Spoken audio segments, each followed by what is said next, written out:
नमस्कार ओडिया अस्मितार आउ एक अध्याय आम आज खोलिबा जदुमणि रहस्यर आउ एक पीढ़ी। तेबे आज कहानी नाटा हेउची जदुमणिंकर चौपदी भेटी। दशपल्लार राजा जदुमणि को बहुत भल पाउथिले।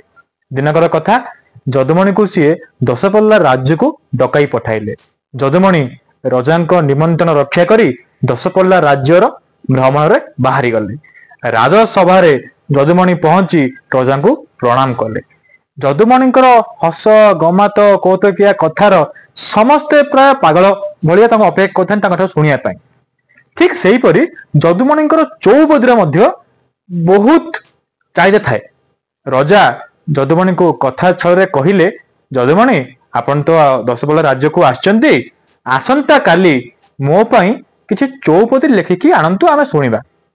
जदुमणि कौन कले, गोटे लोक पठाई बनरू शालपत्र किछि आनिया पई कहिले। से लोक जाके शालपत्र सब धरिकी आसिला। शालपत्र जदुमणि ठुंगा तैयारी कले। चारि चारिटा शालपत्र धरी से ठुंगा तैयारी कले एवं लोकटा को कहिले गोटे चांगुडी रे ताकू रखी से ठुला गुडा को तादे गोटे नाली कन्ना घोड़ेकी मो पछरे राजसभा को काल तुम जीव। जदुमणि कथा रक्षा करी से लोकटी बोझटी मुंडाई विभिन्न ठोला गुडा को नेकी राजसभा थोईदेला। जदुमणि राजांक नजर जेमिति पड़िबो सेई जगार से चांगुटी रखिदेले।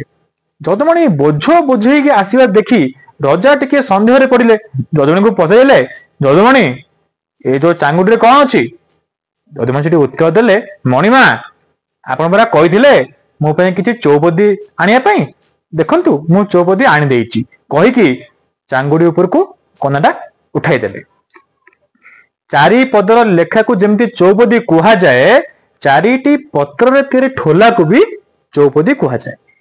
जदुमणिकर एपरि कार्य देखि समस्ते राजसभा थिबा उपस्थित समस्त गुणी ज्ञानी विज्ञ जने राजा मध्य हसी हसी बेदम हेले एवं राजा जदुमणिक बुद्धिर प्रशंसा कले एवं तांको किछि अर्थ पुरस्कार देले। एई थिला आजिर कहानी जदुमणिकर चौपदी भेटी।